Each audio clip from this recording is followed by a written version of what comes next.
Pretend you're my wife. A billionaire whispered it like a confession. But the single mom didn't know. Saying yes would unleash a lie so dangerous it could destroy them both. The question is, who breaks first? The man, the mother, or the truth?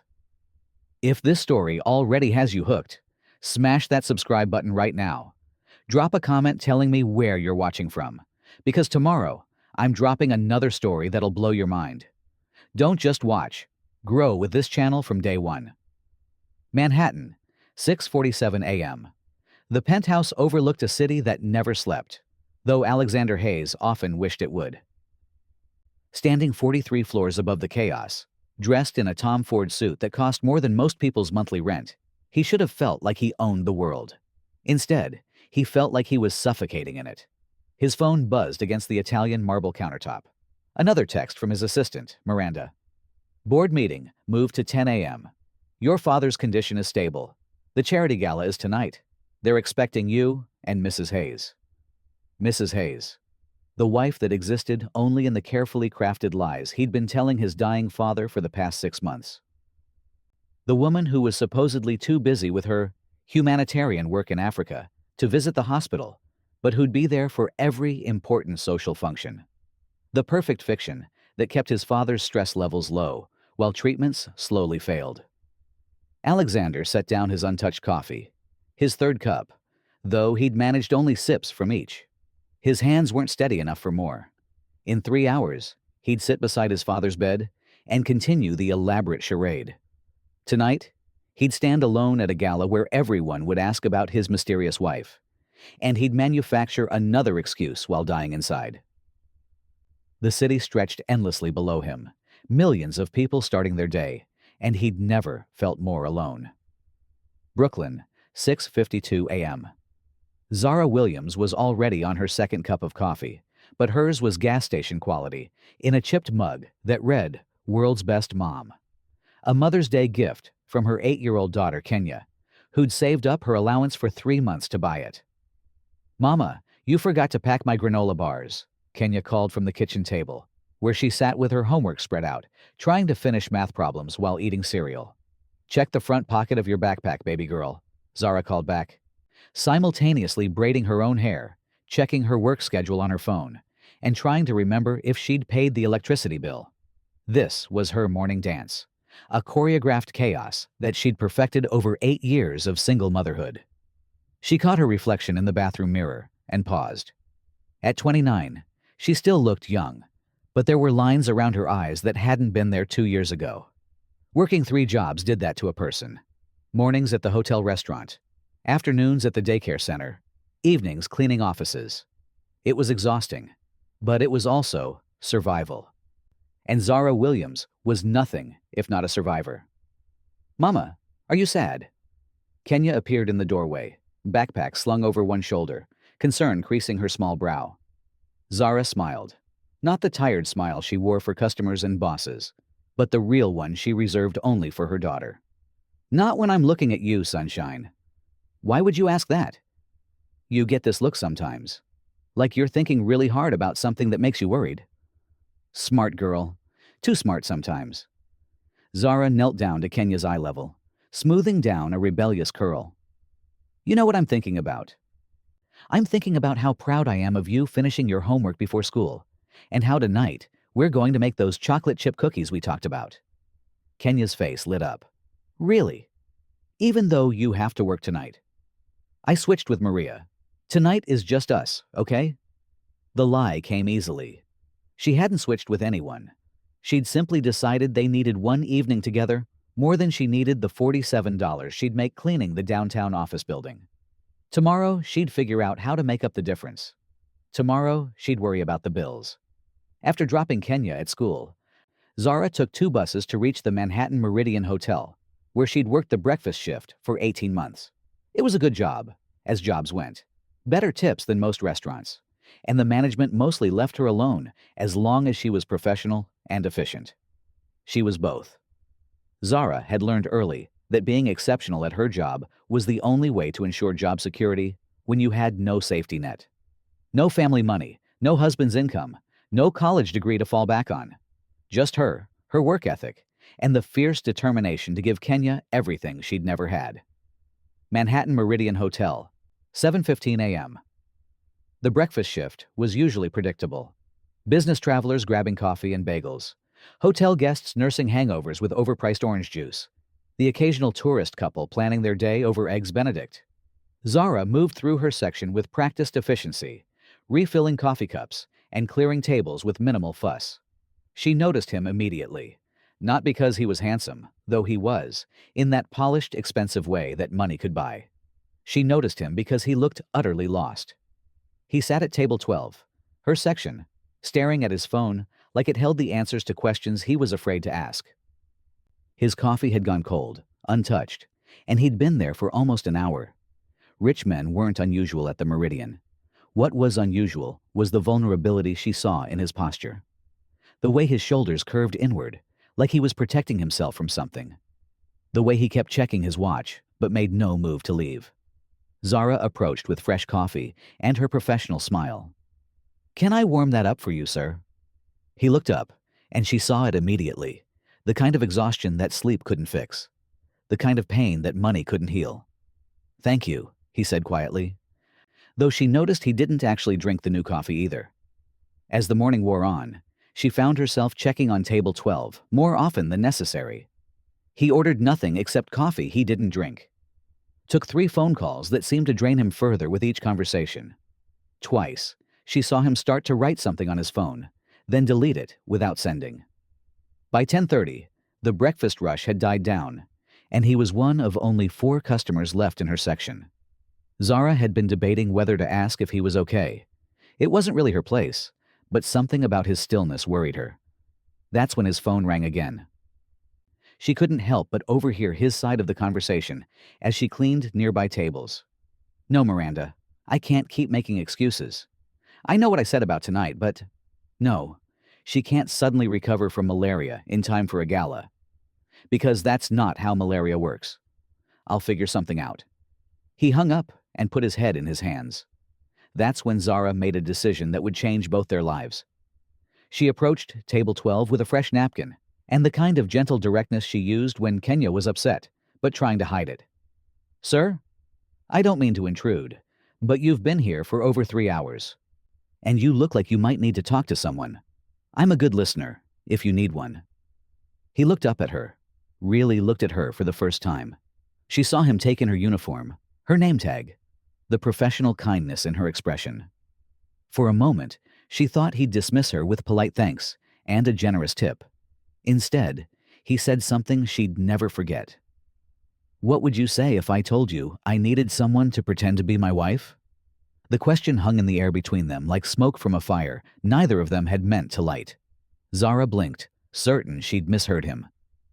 Certain that 3 hours of watching him sit in silent agony had somehow scrambled her perception. "I'm sorry. What did you just say?"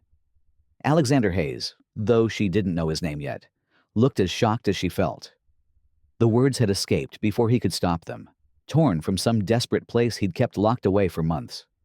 He stared at this woman with kind eyes and calloused hands, this stranger who'd offered him something no one in his world ever had, genuine concern without agenda.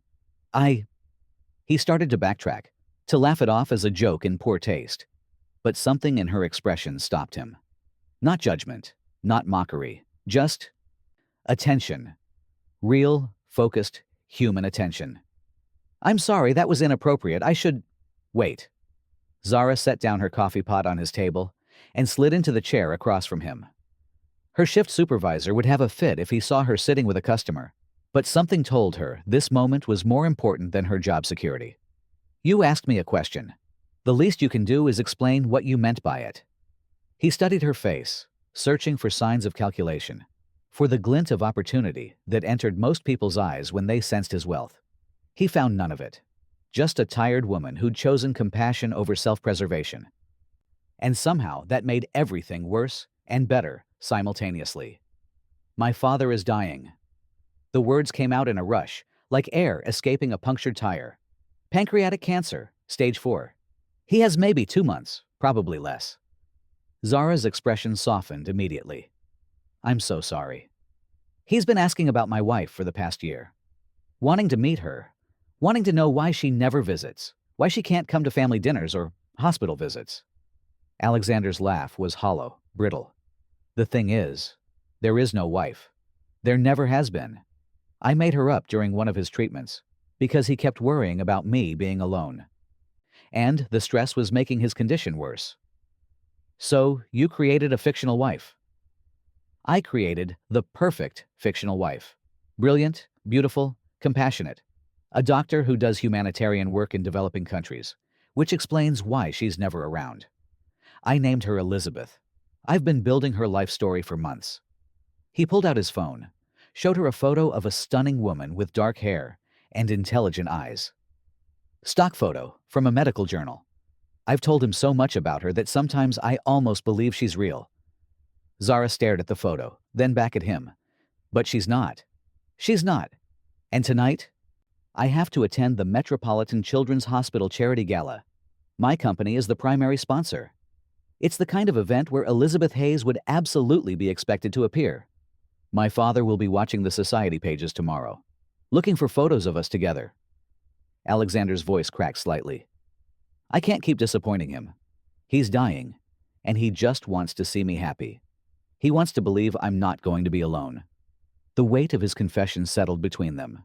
Zara found herself thinking of Kenya, of the lengths she'd go to protect her daughter from pain. And suddenly, this elaborate fiction didn't seem quite so crazy. Why me? She asked quietly. You could hire an actress, an escort, someone who specializes in this kind of thing. Because he met her eyes fully for the first time, and she saw something that made her chest tighten. Because you're the first person in years who looked at me and saw someone who might need help. Not someone who could give them something. Everyone else in my world wants something from me. You offered me something instead. Zara felt her professional composure beginning to crack. This wasn't how her Tuesday morning was supposed to go. She was supposed to serve coffee and clear tables and go home to help Kenya with homework, not sit across from a stranger whose pain was so raw it made her own chest ache. I can't pretend to be your wife, she said, but her voice lacked conviction. Why not? Because... She gestured vaguely at herself, then at him, at the obvious gulf between their worlds. Look at me. Look at you. I'm a single mother working 3 jobs. You're... what, exactly? Besides devastatingly sad and impeccably dressed? Alexander Hayes, Hayes Industries. He watched for recognition, found none, and felt oddly relieved. We develop sustainable technology. I'm worth about $2.8 billion, give or take a few $100 million depending on the market. The number hit her like cold water. She'd suspected wealth, but not that kind of wealth. Not own several countries' money. Right. So you can see the problem. I don't exactly scream billionaire's wife. Actually, Alexander said, leaning forward slightly, you might be perfect. My father always said he hoped I'd find someone real, someone with substance, someone who chose to be with me, not my money. His smile was sad but genuine. He'd like you. You don't know anything about me. I know you've been checking on me for 3 hours, even though I'm clearly not your most profitable table. I know you noticed I was in pain and cared enough to ask about it, even though it could have gotten you in trouble with your manager. I know you have kind eyes and you smell like vanilla and coffee. And when you smile, really smile, it changes your whole face. Zara felt heat rise to her cheeks. When was the last time someone had noticed her? Really seen her? Not just the uniform, or the service, or the polite professional mask. This is insane, she whispered. Completely. It would never work. Probably not. I have a daughter, an 8-year-old daughter who is the most important thing in my life. I won't do anything that puts her at risk or exposes her to... She waved her hand, encompassing his world, his problems, his 2.8 billion complications. I understand. She wouldn't have to be involved. This would just be tonight, one evening, and then we go back to our separate lives. What would I have to do? The question surprised them both. Zara hadn't meant to ask it, hadn't meant to sound like she was considering his proposal. But something about his vulnerability, his obvious love for his dying father, had gotten under her skin. Stand next to me. Smile when people talk to you. Let me put my arm around your waist and pretend we're madly in love." His voice dropped to almost a whisper. "Help me give my father one last gift. Let him believe I'm not going to die alone." The request broke something open in Zara's chest. She thought about her own father, who'd walked out when she was 12. She thought about Kenya, who asked sometimes why she didn't have a daddy like other kids. She thought about loneliness and love and the lies we tell to protect the people we care about. "How much?" The practical question tumbled out before she could stop it. Alexander blinked. "I'm sorry? How much would you pay me? I'm not doing this for free, and I need to know what I'm worth to you." She straightened her shoulders, tried to find her negotiating voice, even though she'd never negotiated anything in her life except payment plans with utility companies. "What do you make in a year?" The personal question should have offended her. Instead, she found herself being brutally honest. "About 38,000 between all 3 jobs." Alexander was quiet for a long moment, processing the number. Her entire year's income was less than he spent on watches, less than his monthly car payment. The inequality of it should have been abstract. But sitting across from her, seeing the pride in her posture despite the exhaustion in her eyes, it felt obscene. 100,000, he said quietly. For one evening. Zara's world tilted sideways. $100,000. More than 2 years' salary. Enough to quit one of her jobs, spend more time with Kenya. Enough to move to a better apartment. One where the heat worked and the walls weren't paper thin. Enough to breathe, maybe for the first time in 8 years.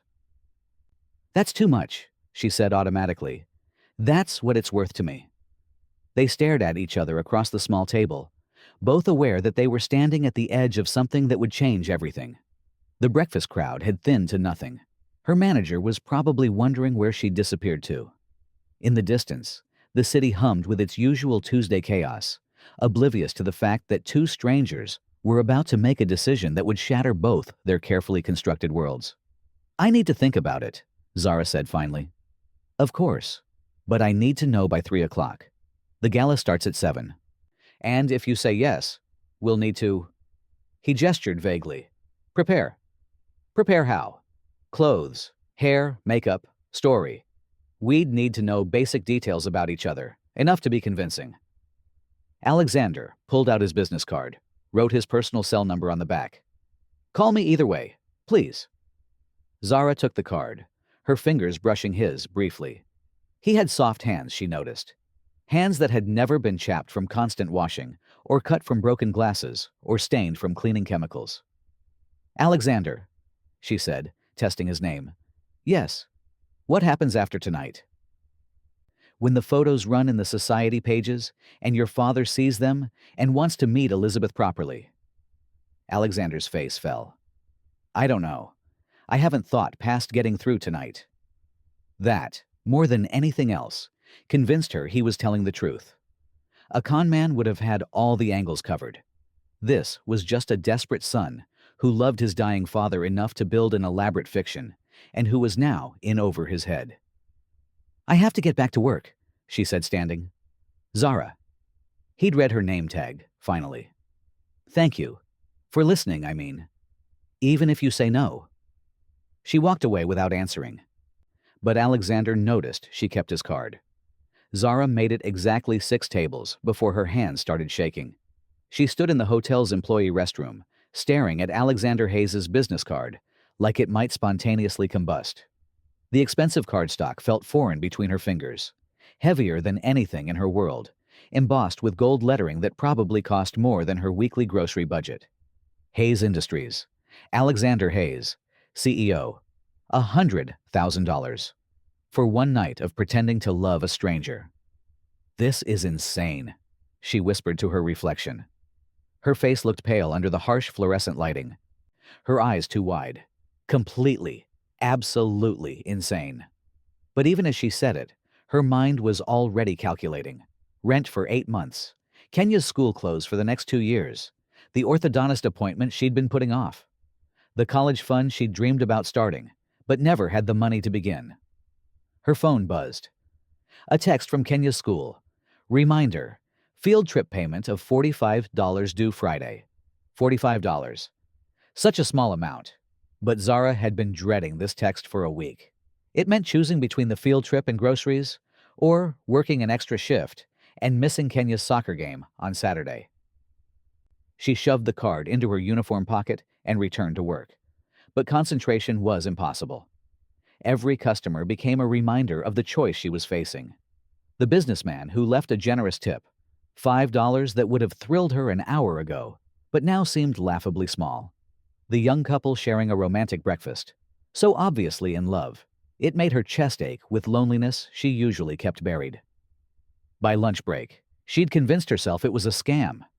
Rich men didn't offer struggling waitresses life-changing sums of money, not without hidden agendas, dark motivations, contracts written in invisible ink.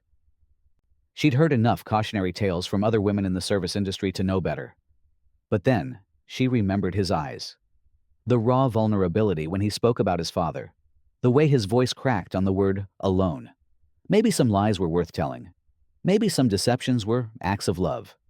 She Googled Alexander Hayes on her phone during her break and immediately wished she hadn't. Forbes articles, charity galas, photos of him in tuxedos at events that cost more per plate than she made in a month. And there, in a business journal from 6 months ago, was a mention of his father. Harrison Hayes, founder of Hayes Industries, recently began treatment for pancreatic cancer. The family has requested privacy during this difficult time. It was all true, every impossible word of it, which somehow made it worse. Manhattan, Hayes Industries, 2:47 p.m. Alexander hadn't been able to concentrate on a single meeting since leaving the hotel. His assistant Miranda had given up trying to redirect his attention and rescheduled everything except the most critical calls. He sat in his corner office, 43 floors above the street, and tried to convince himself he hadn't just propositioned a stranger with the most ridiculous scheme in history. What had he been thinking? The woman was a professional server, not an actress. She had a child, responsibilities, a life that didn't include masquerading as a billionaire's wife at charity galas. The whole idea was selfish, desperate, doomed to failure. But he couldn't stop thinking about the way she'd looked at him. Not at his expensive watch, or his handmade suit, or the black card he'd left visible on the table. She'd looked at him like he was human, like his pain mattered. When was the last time someone had looked at him that way? His phone rang. Miranda's voice came through the intercom. "Your father's doctor on line 1. Alexander's stomach dropped. "Put him through." "Mr. Hayes, this is Dr. Rodriguez. I wanted to update you on your father's condition. He had a good morning. Actually asked about attending tonight's gala. Obviously, that's not possible, but his spirits are improved. He keeps talking about meeting Elizabeth soon." The knife twisted deeper. "How long does he have, doctor? Really?" "It's hard to say exactly. Weeks, maybe a month if we're fortunate. But Mr. Hayes, his mental state is crucial right now. The hope he has about your marriage, about your happiness, it's giving him strength. Whatever you've told him about Elizabeth, it's helping." After hanging up, Alexander put his head in his hands. 6 weeks ago, he'd been a successful CEO with a complicated relationship with his demanding father. Now he was contemplating fraud, lying to a dying man, and dragging an innocent woman into his web of deception. He should call it off. Hire a professional actress. Tell his father Elizabeth had a medical emergency. Face the disappointment in those failing eyes one more time. But then he remembered Zara's question. What happens after tonight? He'd told her he didn't know, but that was a lie. He knew exactly what would happen. His father would ask to meet Elizabeth properly. There would be dinners, hospital visits, family conversations. One night would become a dozen, then more, until she was woven into the fabric of his father's final months. He was asking this woman, this stranger with kind eyes and vanilla perfume, to become part of his family's most intimate moments, to witness their grief, share their secrets, hold their lies together with her presence. It was unconscionable. His phone buzzed with a text from Miranda. Photographer confirmed for tonight. Stylist standing by for Elizabeth's prep. Need confirmation ASAP. Alexander stared at the message until the words blurred. At 3:01, he would know if Zara Williams was brave enough or desperate enough to save him from himself. He wasn't sure which answer he was hoping for. Brooklyn, 2:52 p.m. Zara sat in her car outside Kenya's school, the engine off to save gas. Alexander's business card burning a hole in her purse. She'd left work early, using a sick day she couldn't afford, because she couldn't serve another cup of coffee or clear another table with this decision hanging over her. Kenya's school was letting out, and soon her daughter would bound through those doors with her backpack bouncing and her smile bright. Completely unaware that her mother was contemplating doing something that could change their lives forever, or destroy them completely. What kind of mother was she, even considering this? The practical voice in her head, the one that had kept them fed and housed for 8 years, pointed out the obvious risks. She knew nothing about Alexander Hayes beyond his Google results. She'd be entering a world where she didn't understand the rules, where one wrong word or gesture could expose the lie. She'd be lying to a dying man, participating in an elaborate deception that felt morally questionable at best. But another voice, quieter but more insistent, whispered about Kenya's field trip form, about the college brochures Zara collected but never had the courage to request, about the way her daughter's face had fallen last month when Zara had to cancel their planned trip to the movies because of an unexpected car repair. $100,000 wouldn't solve all their problems, but it would solve enough of them to matter. It would give Kenya opportunities Zara had never dreamed of providing. The school doors opened, and children poured out like colorful confetti. Zara spotted Kenya immediately. Her daughter had her grandfather's height and her father's stubborn cowlick, but her smile was all her own. Pure sunshine, uncomplicated joy. Kenya climbed into the back seat, chattering about her day, her math test, the boy who'd shared his cookies at lunch. Normal 8-year-old problems in a normal 8-year-old world. "Mama, you're quiet today," Kenya observed as they drove home. "Did something happen at work?" Zara caught her daughter's eyes in the rearview mirror. "Nothing bad, sunshine. Just thinking about some things."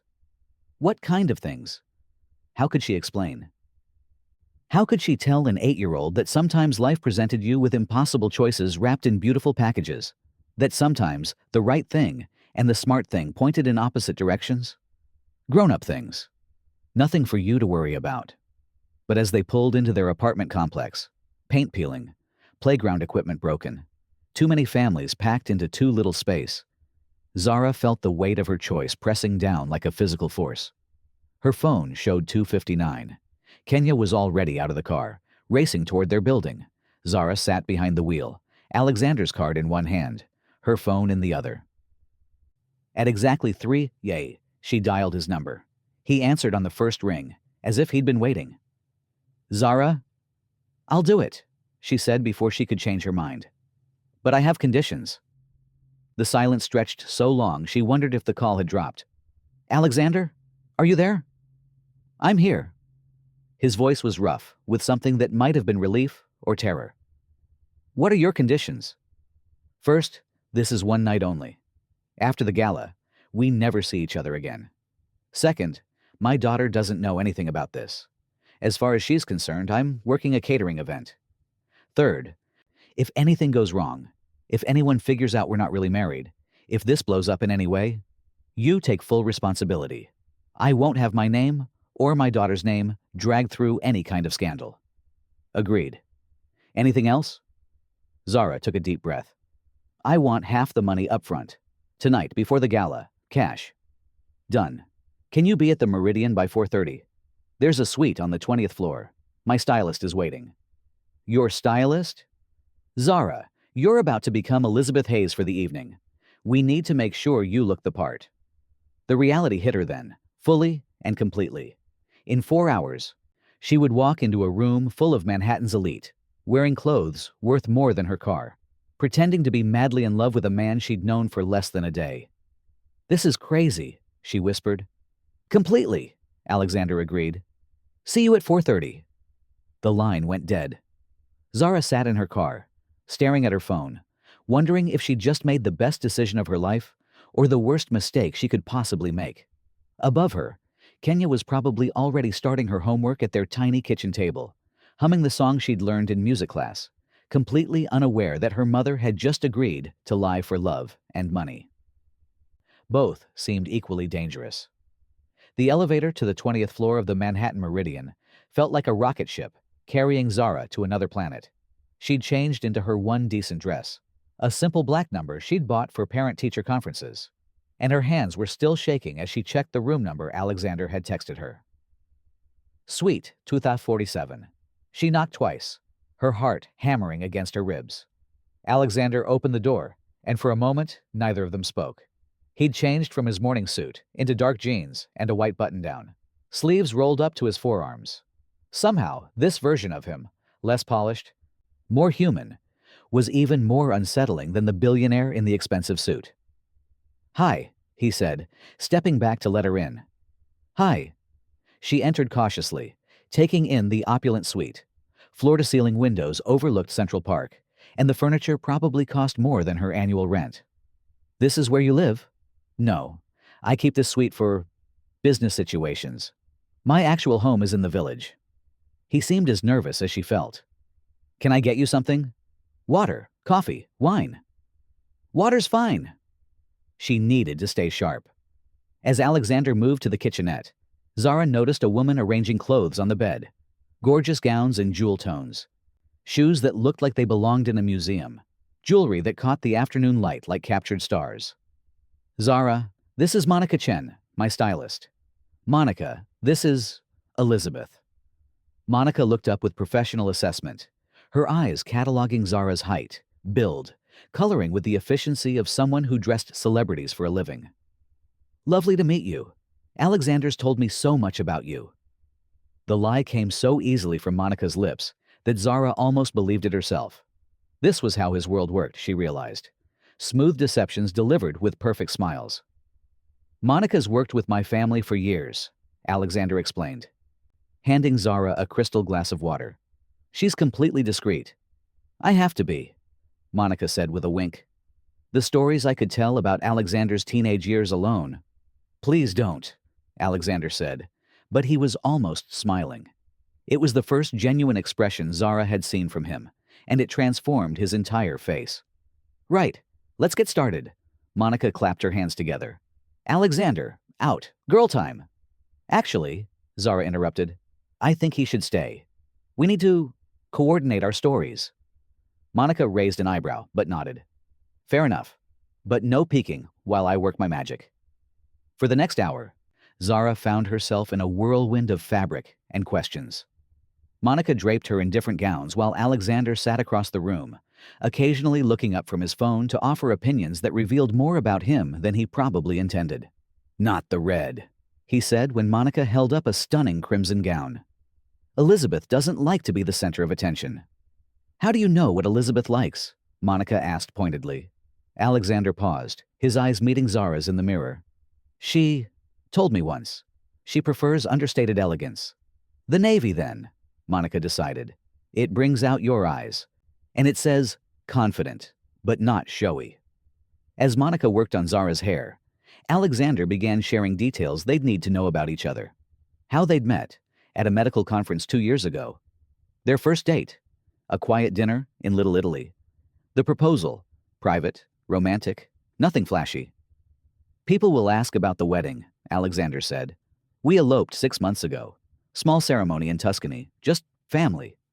"What's my favorite food?" Zara asked, testing him. "Thai.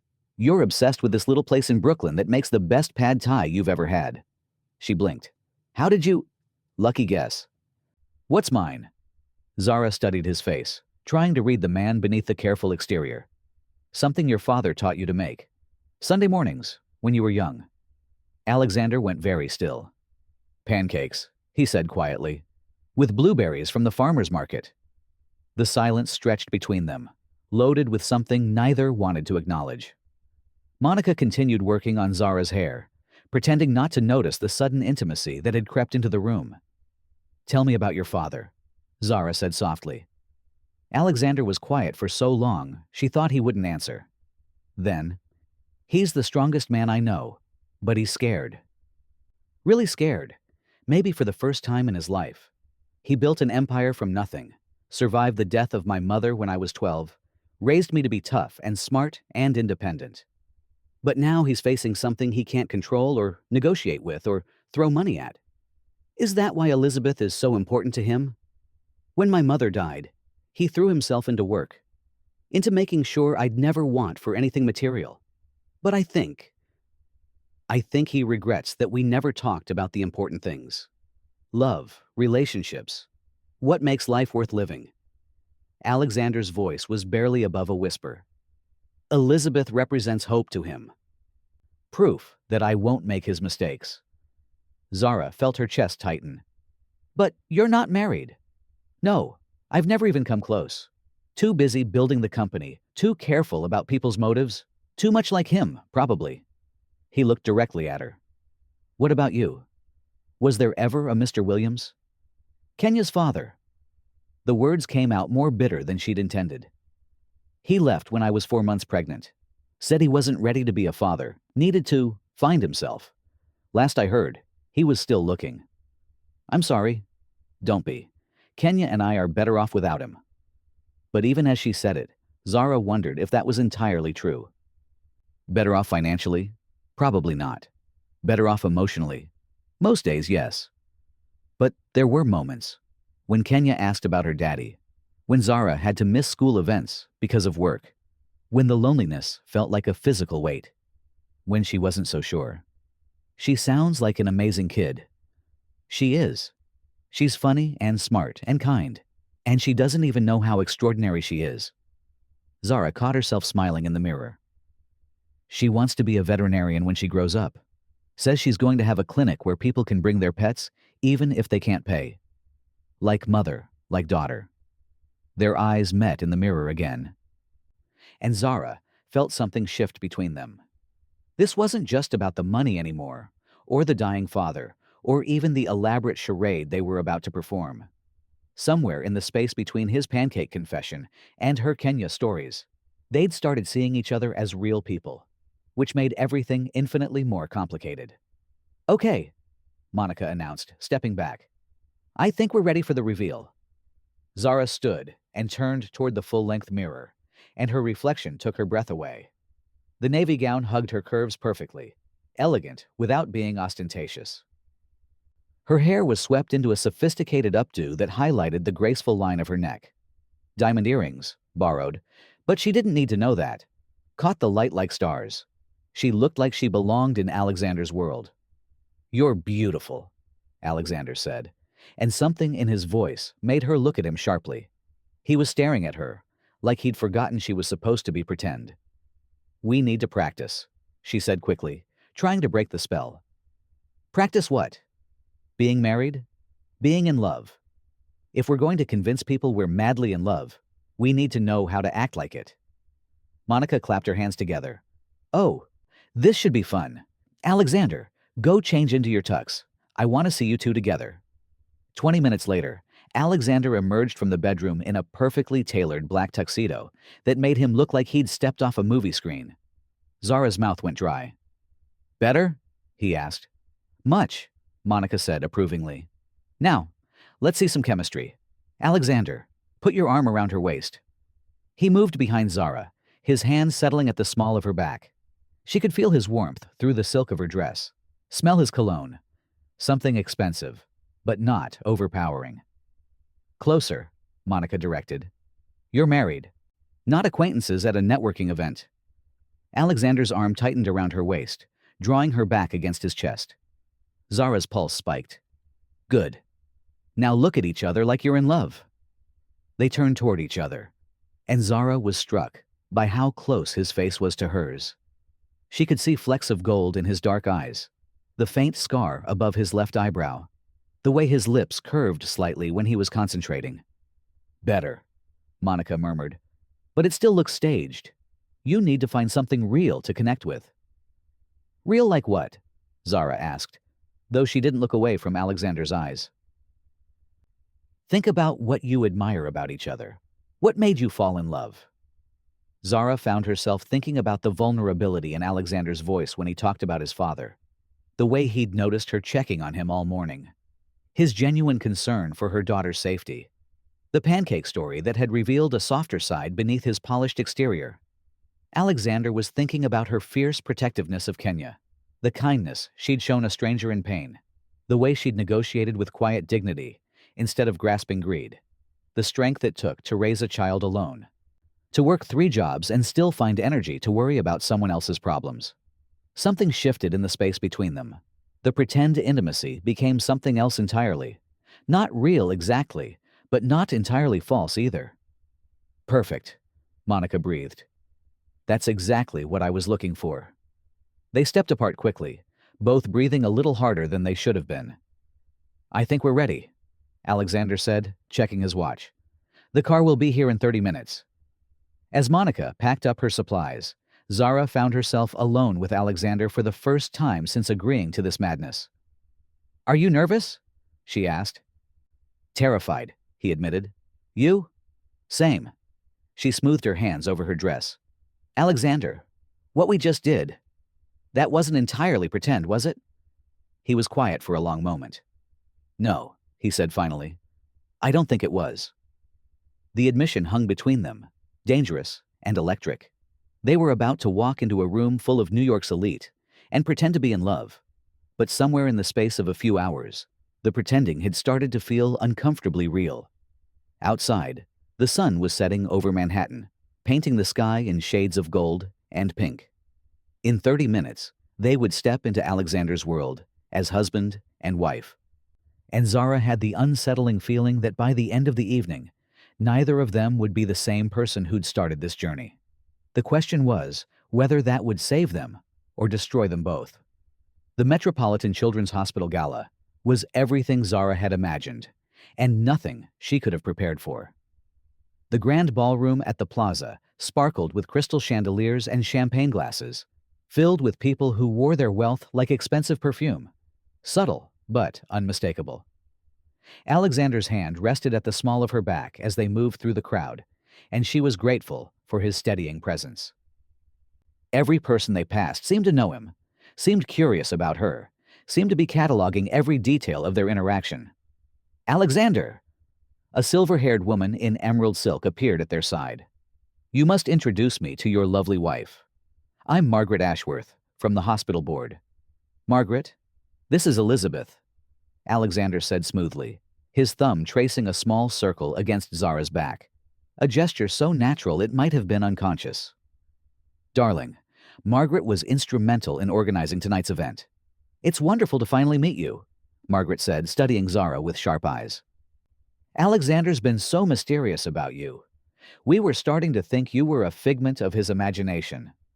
Zara felt her smile tighten, but before she could respond, Alexander laughed. Can you blame me for wanting to keep her to myself? Elizabeth's work keeps her traveling so much. I treasure every moment we have together. And what work is that, dear? Margaret's question was polite, but pointed. I'm a physician, Zara said, the lie sliding out more easily than she'd expected. I work with Doctors Without Borders, primarily in sub-Saharan Africa. How noble. Margaret's tone suggested she wasn't entirely convinced. That must be so difficult for newlyweds, being apart so much. We make it work, Alexander said, his arm tightening around Zara's waist. Love finds a way. The words should have sounded rehearsed, but something in his voice made them feel almost real. Zara looked up at him, saw something in his eyes that made her pulse quicken. How romantic, Margaret murmured, but her attention had already shifted to someone else. If you'll excuse me, I see the Vanderbergs have arrived. As she glided away, Zara let out a breath she didn't realize she'd been holding. That was terrifying, she whispered. You were perfect, Alexander said quietly. Confident, but not cocky. Mysterious, but not suspicious. I felt like she could see right through me. Margaret Ashworth has been trying to marry me off to her granddaughter for 3 years. She's naturally suspicious of any woman in my vicinity. His smile was wry. Besides, you're not lying about being strong and capable. You're just redirecting those qualities. They moved through the evening in careful choreography, Alexander introducing her to donors and board members, Zara fielding questions about her fictional humanitarian work with surprising ease. She found herself drawing on stories from the daycare center where she worked. Children were children, whether in Brooklyn or Bangladesh, and her genuine care for them came through in every answer. But it was during a quiet moment, when Alexander had stepped away to take a call from the hospital about his father, that Zara's carefully constructed facade began to crack. She stood near the floor-to-ceiling windows, looking out at Central Park, when a man approached her. He was younger than most of the other guests, probably close to her own age, with sandy hair and kind eyes behind wire-rimmed glasses. "You must be the famous Elizabeth Hayes," he said with a warm smile. "I'm David Chen, Monica's younger brother, actually. I work at Mount Sinai." "Oh." Zara relaxed slightly. Someone connected to Monica felt safer somehow. "It's nice to meet you. I have to say, Alexander seems like a completely different person tonight. I've known him for years. Our families do business together, and I've never seen him this present. Usually at these events, he's going through the motions, but tonight he can't take his eyes off you." Zara felt heat rise to her cheeks. He's wonderful. "You know, it's funny," David continued, accepting a glass of champagne from a passing waiter. "I could have sworn Monica mentioned that Alexander's wife was a pediatric surgeon, but you said you work with Doctors Without Borders?" The blood drained from Zara's face. A simple mistake. Monica had probably been told a different version of Elizabeth's story months ago. But to David, it must look like she was caught in a lie. I do both," she said quickly. "The pediatric surgery was my specialty before I started the humanitarian work." David nodded, but she could see the wheels turning behind his eyes. "That's admirable. What made you make the switch?" Zara's mind raced. She could feel the entire evening teetering on the edge of disaster, all because of one small inconsistency. But then, unexpectedly, she found herself telling something close to the truth. "I lost someone," she said quietly. "A child. During my residency. A little girl who came into the ER with what should have been a routine case. But there were complications and—" She took a shaky breath. "I realized I wanted to help children who didn't have access to any medical care, not just the ones who could afford the best hospitals." It wasn't entirely a lie. She had lost someone. Her own childhood. Her own dreams. When Kenya's father left, and she'd had to drop out of nursing school to work full-time. The child she'd been, who'd dreamed of being a doctor, had died that day, just as surely as if she'd flatlined on an operating table. David's expression softened immediately. "I'm so sorry. That must have been devastating." "It was. But it led me to this work. And that's where I met Alexander." She managed a small smile. "Sometimes the worst moments lead us exactly where we need to be." "That's beautiful," David said sincerely. "No wonder he fell for you." Across the room, Zara spotted Alexander returning from his phone call. Even from a distance, she could see the tension in his shoulders, the tightness around his eyes. "If you'll excuse me," she said to David, "I need to check on my husband." She moved through the crowd with purpose, ignoring the curious glances and murmured conversations. Alexander was standing near the silent auction display, staring at a photograph of children in hospital beds without really seeing it. "Hey," she said softly, touching his arm. "What's wrong?" He looked down at her, and for a moment, his careful composure cracked. "That was Dr. Rodriguez. My father had another episode this afternoon. They've increased his pain medication, but—" He swallowed hard. "He keeps asking when he's going to meet you. Really meet you, not just see pictures in the society pages." Zara felt her chest tighten. "Alexander, I know what you're going to say. That this was supposed to be one night only. That we had an agreement." His voice was rough with exhaustion and grief. "But he's dying, Elizabeth. And meeting you, believing in us, is the only thing keeping him fighting." The use of her fake name should have felt like a reminder of the lie they were living.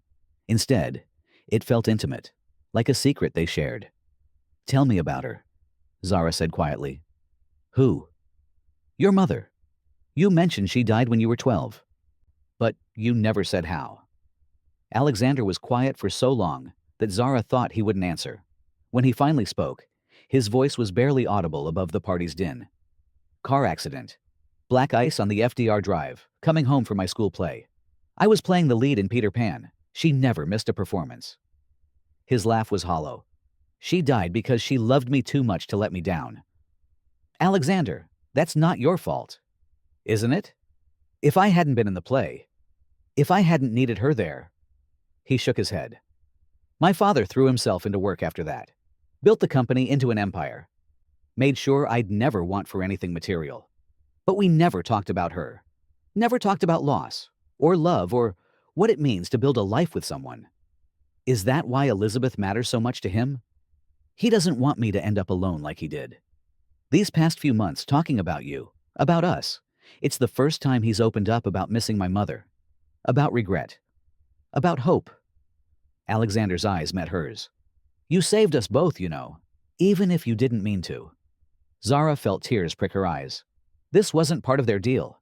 She was supposed to play a role for one evening, collect her money, and disappear back to her real life. She wasn't supposed to care about this broken family, or feel her heart crack at the pain in Alexander's voice. There's something I need to tell you, she said suddenly. About myself. About why I really said yes to this. Alexander turned to face her fully, giving her his complete attention. You were right this morning when you said, I have 3 jobs. What you don't know is why I need them. When I was 21, I was in nursing school. I wanted to be a pediatric nurse, maybe eventually a nurse practitioner. I had it all planned out. Finish school, get certified, work in a children's hospital. She paused, gathering courage for the rest of the story. Then I met Derek. He was charming, funny, said all the right things about wanting a family. When I got pregnant, he promised we'd figure it out together. Then Kenya was born, and... She took a shaky breath. 3 weeks later, he was gone. Left a note saying he wasn't ready to be a father, needed to find himself. All the usual cliches. Zara. I had to drop out of school. Couldn't afford childcare and tuition and everything else. Started working whatever jobs I could find that would let me bring a baby sometimes, or work around her schedule. The hotel job is actually the best I've ever had. Steady hours, decent pay, benefits. Alexander's jaw tightened. What happened to him? Derek? I don't know.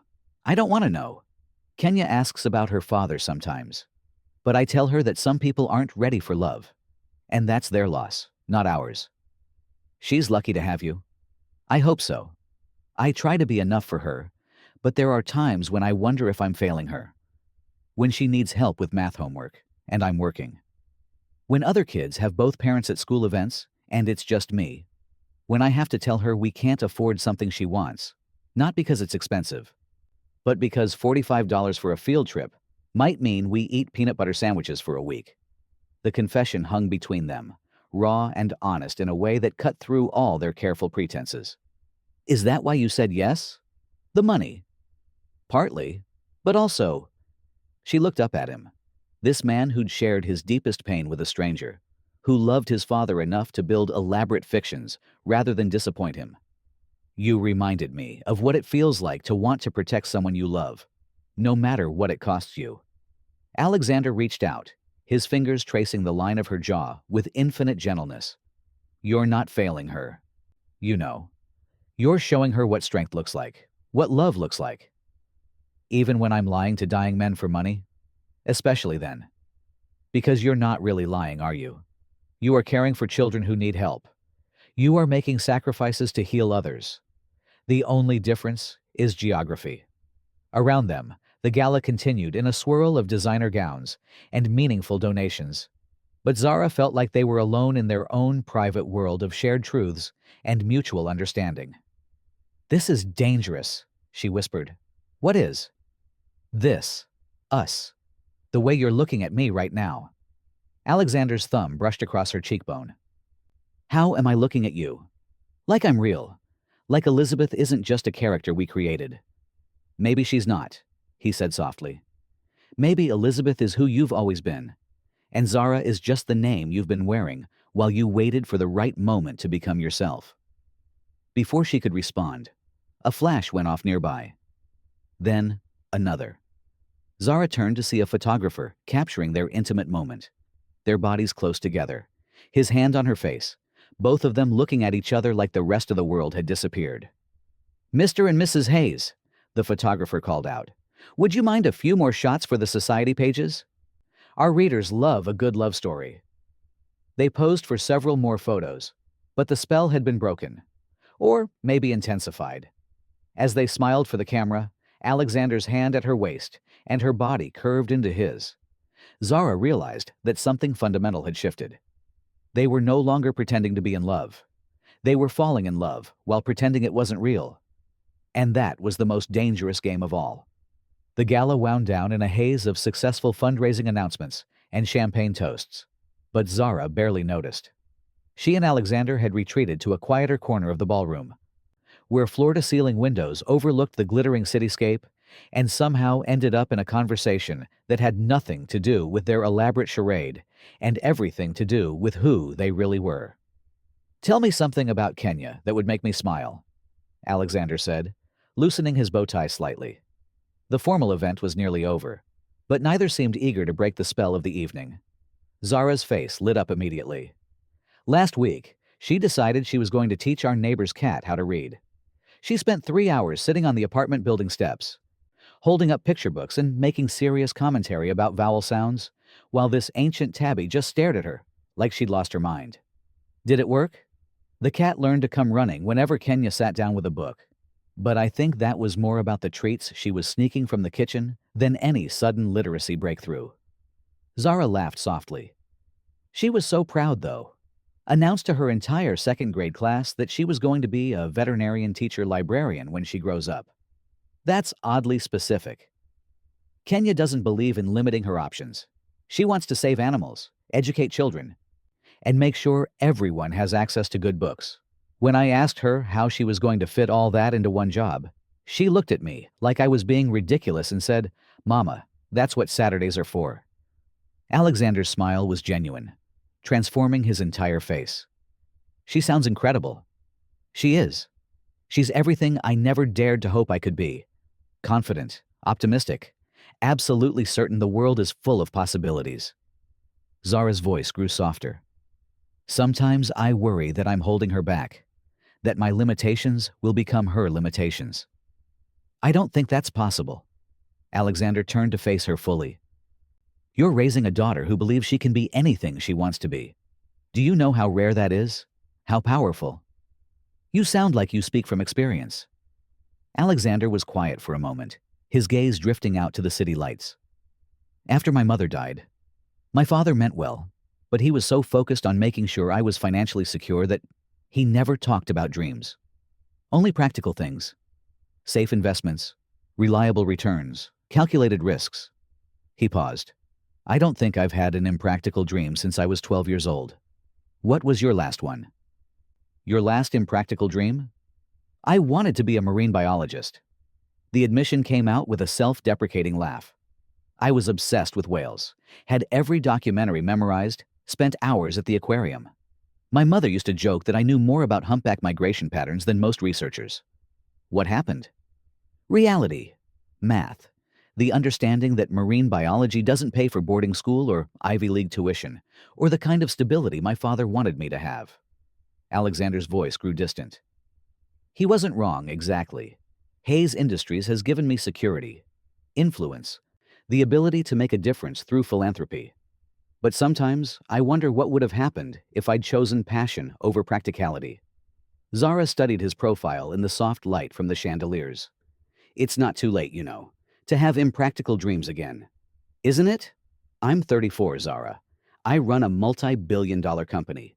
I have thousands of employees depending on me, shareholders, responsibilities. And whales still exist," she interrupted gently. "Migration patterns are still being studied. The ocean is still there, waiting." Something shifted in Alexander's expression, like sunlight breaking through clouds.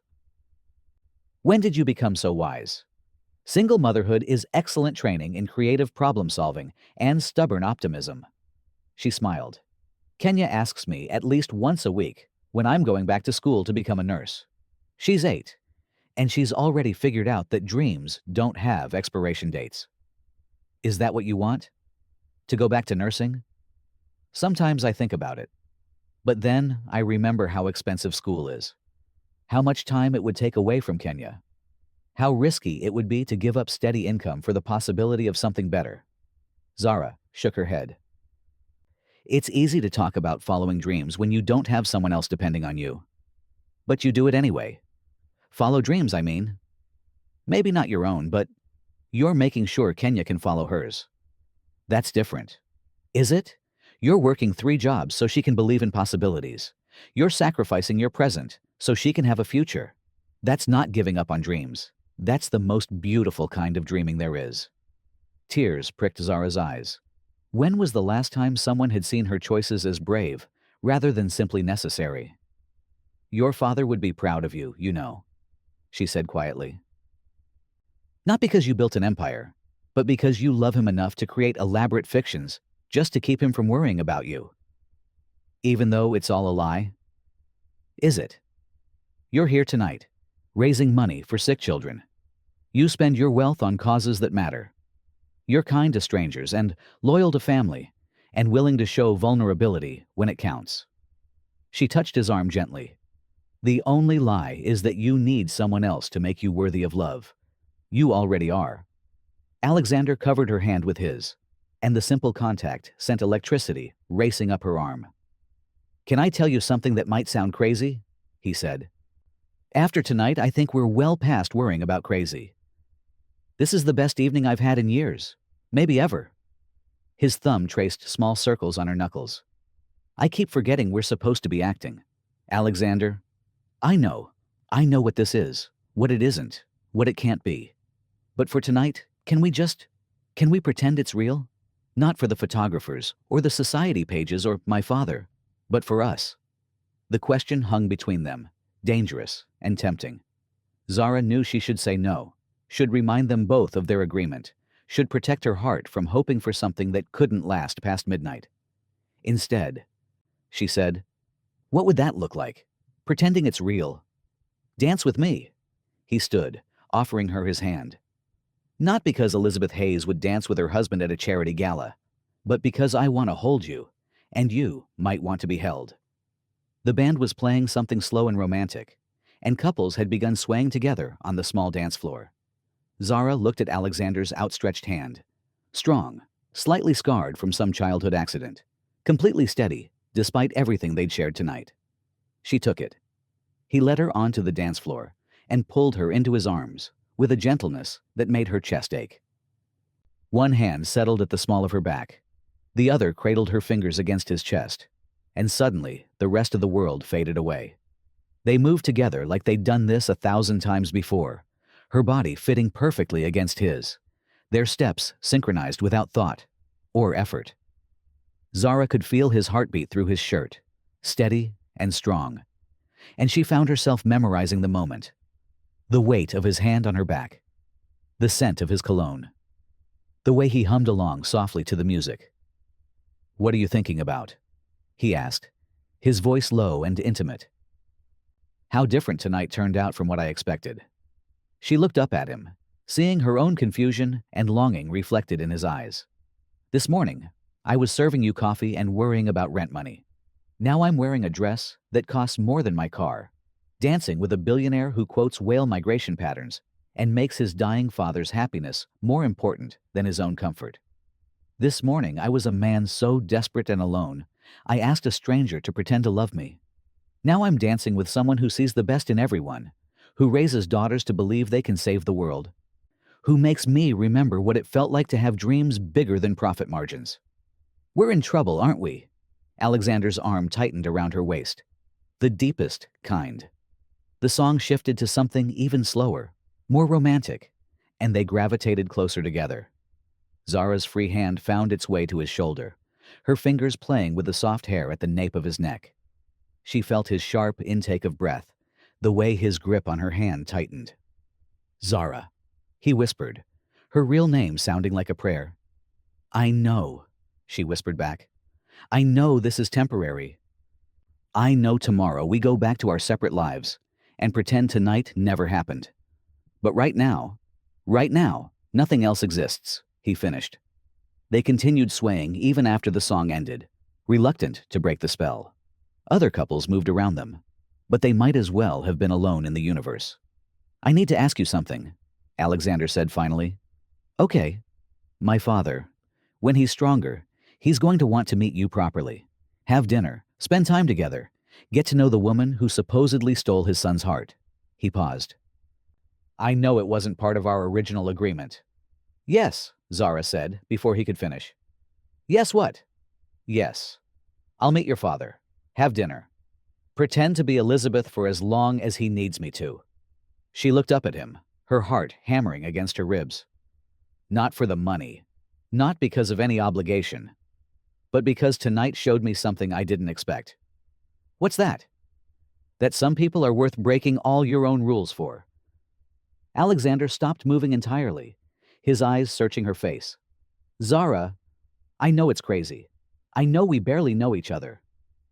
I know you're from one world and I'm from another, and this should be impossible. Her voice was barely above a whisper. But when you talk about your father, when you worry about being alone, when you look at me like I'm someone worth knowing, I remember what it feels like to hope for something more than just survival. You are worth knowing, Alexander said fiercely. You're worth everything. The intensity in his voice made her breath catch. Around them, the gala was winding down, guests beginning to filter out, but neither of them moved to leave. What happens now? She asked. Now we take this one day at a time. No promises we can't keep, no expectations beyond what feels right in the moment. He lifted her hand to his lips, pressing a soft kiss to her knuckles. But Zara, I need you to know, whatever this becomes, however long it lasts, tonight changed something in me. You changed something in me. Good change or scary change? Alexander's smile was soft, vulnerable, completely real. The best kind of scary change. The kind that makes you realize you've been half asleep for years, and suddenly you're wide awake. As they finally, reluctantly, left the dance floor, Zara felt like she was walking on the edge of a cliff, terrified and exhilarated in equal measure. Tomorrow would bring reality, consequences, the complicated logistics of maintaining their fiction while navigating their growing feelings. But tonight, for just a few more hours, she could be Elizabeth Hayes, beloved wife of a man who looked at her like she hung the moon. She could live in a world where dreams came true and love conquered all, and single mothers from Brooklyn could dance with billionaires and find their own happily ever after. Tomorrow would be soon enough for reality. Tonight was for magic. 3 weeks later, Zara stood in the lobby of Mount Sinai Hospital, clutching a bouquet of sunflowers and trying to calm her racing heart. Meeting Harrison Hayes, Alexander's father, had seemed manageable in the romantic haze of the gala night. Now, faced with the reality of lying to a dying man who would scrutinize every detail of their supposed love story, she felt like she was about to shatter into a million pieces. You're going to be fine, Alexander said softly, his hand finding hers. Over the past 3 weeks, they'd met 4 more times: coffee, dinner, a walk through Central Park that lasted until midnight. Each meeting had been intended as preparation for this moment, rehearsing their story, coordinating their details. Instead, each had become something deeper, more real, more dangerous to both their hearts. He's going to know I'm not who I'm supposed to be, Zara whispered. Parents always know. Trust me, he's going to love you. Alexander squeezed her hand. How could he not? They took the elevator to the 7th floor in silence, both lost in their own thoughts. For Alexander, this represented the culmination of months of careful deception, finally giving his father the gift of meeting the woman who'd supposedly captured his son's heart. For Zara, it felt like the ultimate test of whether she could maintain a fiction that was becoming more truth than lie with every passing day. Room 714. Alexander knocked gently before pushing open the door. Harrison Hayes was smaller than Zara had expected, diminished by illness, but with eyes that held the same sharp intelligence as his son. He was sitting up in bed, wearing a navy robe that couldn't quite hide how much weight he'd lost, but his smile was warm and genuine when he saw them. There's my boy, Harrison said, his voice rough but pleased. And this must be the famous Elizabeth. Dad, I'd like you to meet my wife. Alexander's voice was steady, but Zara could feel the tension in his body. Elizabeth, this is my father, Harrison Hayes. Zara stepped forward, extending the sunflowers with a smile that felt more natural than she'd expected. Mr. Hayes, I've heard so much about you. Alexander talks about you constantly. Call me Harrison, please. And these are beautiful, Sunflowers were my late wife's favorites. His eyes misted slightly as he accepted the bouquet. How did you know? Zara felt her chest tighten. She hadn't known. She'd chosen sunflowers because they reminded her of Kenya's sunny disposition. Because they seemed like flowers that brought hope. The coincidence felt like a cruel twist of fate. Lucky guess, she managed. They always seem like such happy flowers. Harrison studied her with the intensity of someone who'd built an empire by reading people accurately. Sit, please, both of you. I've been looking forward to this conversation for months.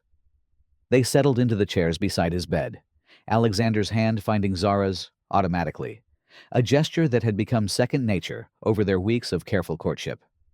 So, Elizabeth, Harrison began, Alexander tells me you're a doctor. Humanitarian work, very noble. But I'm more interested in the personal details. How did my stubborn son manage to convince someone like you to marry him? The question was asked with paternal teasing, but Zara heard the deeper inquiry underneath. This man wanted to know who she really was, what made her worthy of his son's love, whether their connection was genuine. Actually, Zara said, surprising herself with her honesty, I think I convinced him. He was so focused on his work, on taking care of everyone else, that he'd forgotten to take care of himself. I had to show him that he was worth loving just for who he is, not what he could provide. Harrison's eyebrows rose slightly. Interesting perspective. Alexander, is that how you remember it? Alexander's eyes met Zara's, and she saw something vulnerable and grateful in his expression. Elizabeth has a way of seeing the best in people, even when they can't see it themselves. And what do you see when you look at my son? Harrison asked Zara directly. The question should have been easy. They'd rehearsed answers to exactly this kind of inquiry. But sitting in this hospital room, looking at Alexander's father, Zara found herself abandoning their carefully constructed script entirely. I see someone who carries everyone else's burdens like they're his responsibility, she said quietly. Someone who's so afraid of disappointing people that he's forgotten what it means to live for himself. But I also see someone with incredible kindness, who notices when strangers are struggling and actually cares enough to help. Someone who would build elaborate fictions rather than let someone he loves worry about him. Harrison's eyes sharpened at her last comment, but before he could respond, a nurse knocked and entered. Sorry to interrupt, the nurse said, but Dr. Rodriguez needs to speak with you, Mr. Hayes. She looked at Alexander and Zara. This will just take a few minutes if you'd like to step outside. As they waited in the hallway, Alexander seemed agitated in a way Zara hadn't seen before. That was beautiful, what you said in there, he told her. But you almost what? The comment about elaborate fictions. He picked up on that. Alexander, we're lying to your dying father. Of course he's going to pick up on things that sound off. Zara felt frustration building in her chest. This is exactly what I was afraid would happen. We're in too deep, and I'm not good enough at this to... You're perfect at this. You're more convincing as Elizabeth than I am as your husband. Because I'm not acting anymore. The words exploded out of her before she could stop them. I'm not pretending to care about you. I'm not fake laughing at your jokes. I'm not forcing myself to look at you with adoration. It's all real, Alexander. And that terrifies me, because this is supposed to be temporary.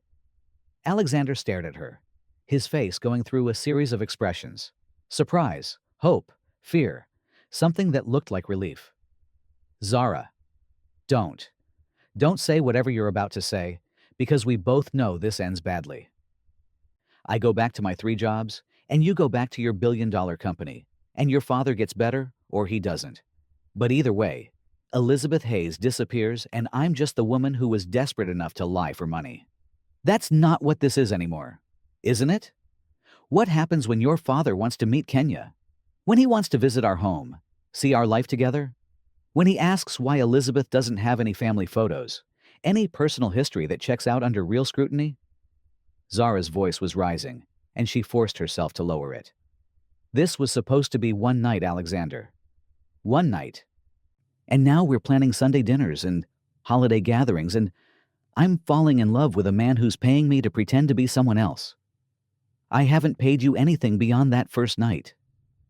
Because you didn't have to. Because I've been showing up anyway. Like some kind of lovesick fool who thought this could actually work. Alexander reached for her hands, but she stepped back. You want to know the truth? The real truth? Zara's eyes filled with tears she'd been holding back for weeks. I don't want your money anymore. I want you. I want to be the woman who makes you smile when you talk about marine biology. I want to be the one you call when you're worried about your father. I want Kenya to know you, and I want you to teach her about whales and responsibility and what it means to love someone so much you'd lie to the whole world just to keep them from hurting. Then stay, Alexander said desperately. Stay, and let's figure out how to make this real. How? How do we make this real when it started with lies? When the foundation of everything between us is a deception we're still actively maintaining. She gestured toward the hospital room. When your father is in there believing in a love story that doesn't exist? But it does exist. Maybe not the way we planned, maybe not the way we told him. But Zara, what I feel for you is the most real thing in my life. Built on lies, Alexander. All of it built on lies. The nurse emerged from Harrison's room, giving them a professional smile. He's ready for you now. Alexander looked at Zara pleadingly. Please, just get through this visit, and then we'll figure out what comes next. What comes next is I walk away, Zara said, her voice breaking. Before we hurt him more than we already have. Before we hurt each other more than we already have. They returned to Harrison's room, in heavy silence. Both trying to resurrect their performance, while their hearts were breaking. But Harrison Hayes hadn't built an empire by missing subtle cues, and the tension between them was impossible to hide. Everything all right? He asked, looking between them with sharp concern. Of course, Alexander said, but his voice lacked its earlier warmth. Harrison studied them both for a long moment, then said something that shattered both their worlds. You know, I've been thinking about what you said earlier, Elizabeth. About elaborate fictions. His voice was quiet, but there was steel underneath. It's interesting phrasing for someone talking about love. Zara felt the blood drain from her face. Beside her, Alexander went completely still. I've been dying for 6 months, Harrison continued conversationally. Dying gives you a lot of time to think, to observe, to notice things you might have missed when you were healthy and busy. And one thing I've noticed is that my son has been happier these past few weeks than I've seen him in years.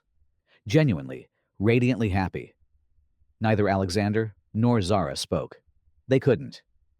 I've also noticed that every story he's told me about Elizabeth, every detail of their great love affair, has been remarkably consistent.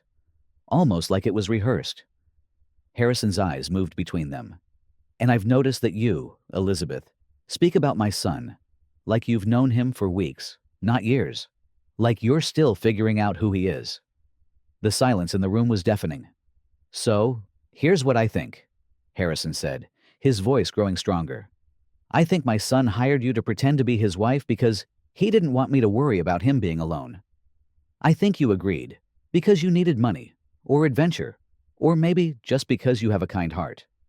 And I think somewhere along the way, you both forgot you were supposed to be acting. Alexander started to speak, but Harrison held up a hand. The question is, he continued, what are you going to do about it now? The hospital room felt like it was closing in around them. Everything they'd built, everything they'd felt, everything they'd hoped for, all of it crumbling under the weight of Harrison's quiet revelation. Zara stood up abruptly, her chair scraping against the floor. I'm sorry, she whispered, looking at Harrison with tears streaming down her face. I'm so sorry we lied to you. You didn't deserve that. And then she ran. She ran from the room, from the hospital, from Alexander calling her name behind her.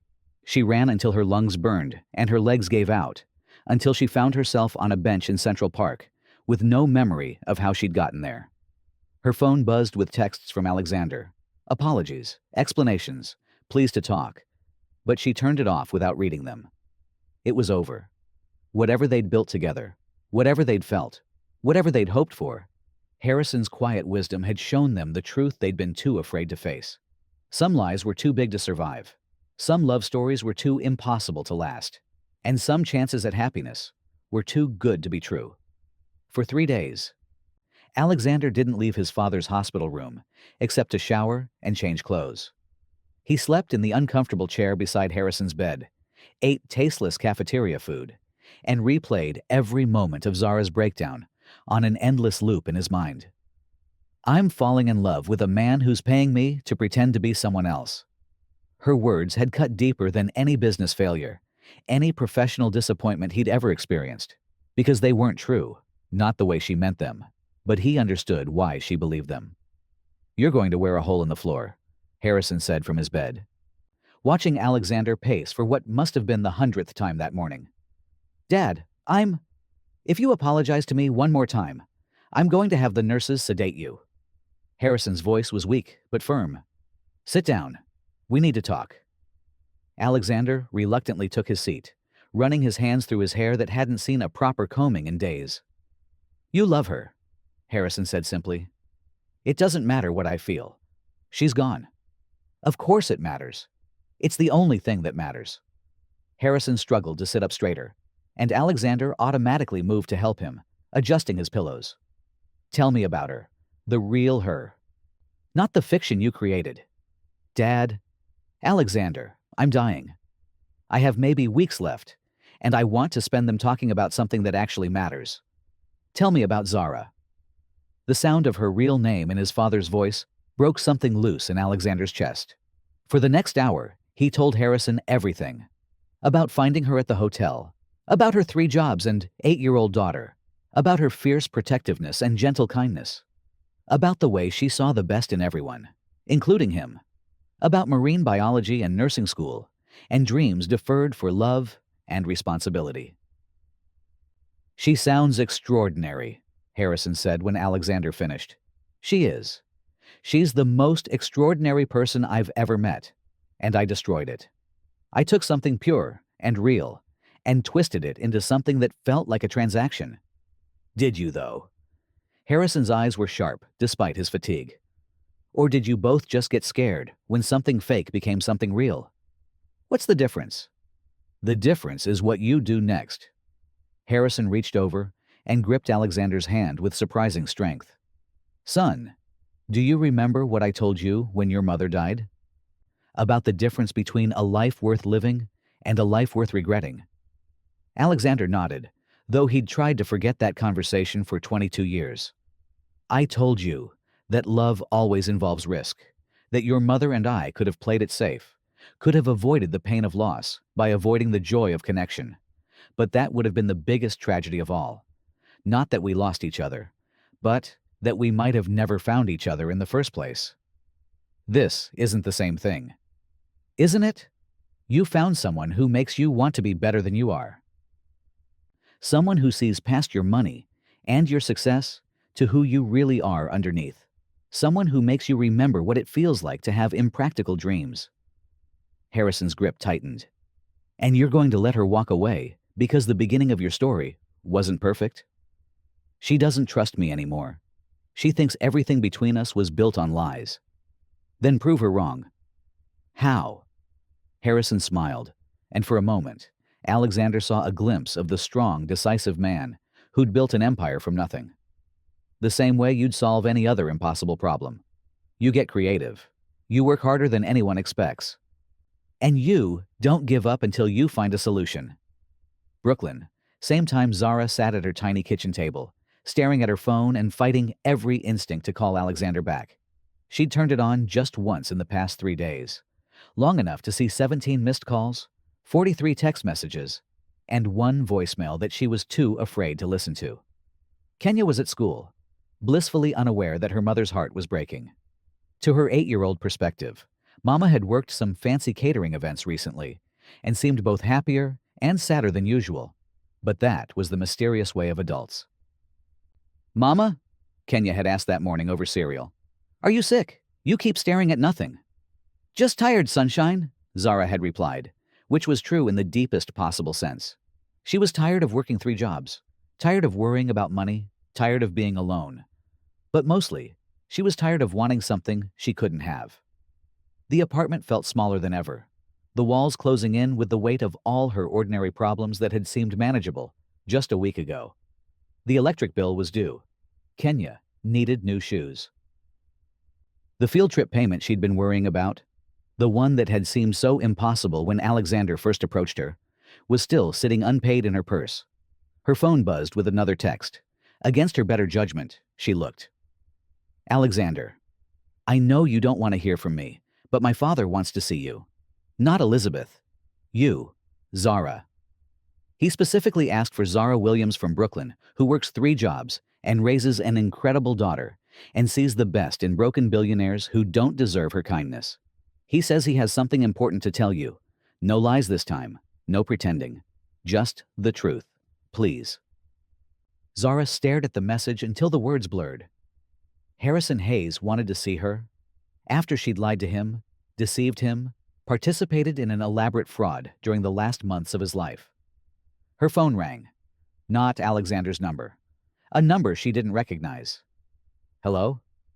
Is this Zara Williams? The voice was unfamiliar. Professional. Yes, who is this? This is Dr. Rodriguez from Mount Sinai Hospital. I'm calling on behalf of Harrison Hayes. He's asked me to contact you directly. Zara's blood went cold. Is something wrong? Mr. Hayes is stable, but he's been quite insistent about speaking with you. He's asked me to tell you that he's not angry, he's not disappointed, and he has something important to discuss with you that can't wait. I don't understand. Neither do I, entirely, but I've been treating terminally ill patients for 15 years, and I've learned that when they say something can't wait, it usually can't. He's requested that you come this afternoon, if you're able. After hanging up, Zara sat in her kitchen and tried to make sense of what was happening. Harrison Hayes, dying, betrayed, lied to, wanted to see her. Not to yell at her or demand explanations, but to tell her something important. She thought about Alexander's text, about the desperation she'd heard in his voice when he'd called after her in the hospital hallway. She thought about the way Harrison had looked at them both, not with anger, but with something that had almost looked like understanding. The question is, what are you going to do about it now? That's what he'd asked, right before her world had collapsed. Not what were they going to do about being caught, but what were they going to do about the fact that their fake love had become real love. At 2:30, Zara found herself standing outside Kenya's school, having used another precious sick day. When her daughter emerged, bright and chattering as always, Zara made a decision that would have seemed impossible a week ago. Hey, sunshine, how would you like to meet a friend of Mama's? Kenya's eyes lit up with curiosity.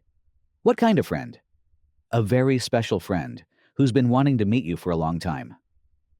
Mount Sinai Hospital, 3:47 p.m. Alexander was reading quarterly reports and failing to absorb a single word when he heard voices in the hallway outside his father's room. A woman's voice, low and familiar, and a higher voice, young and animated. His heart stopped. Zara knocked softly and entered with a little girl who could only be Kenya. Alexander's breath caught in his throat. She looked exactly like her mother.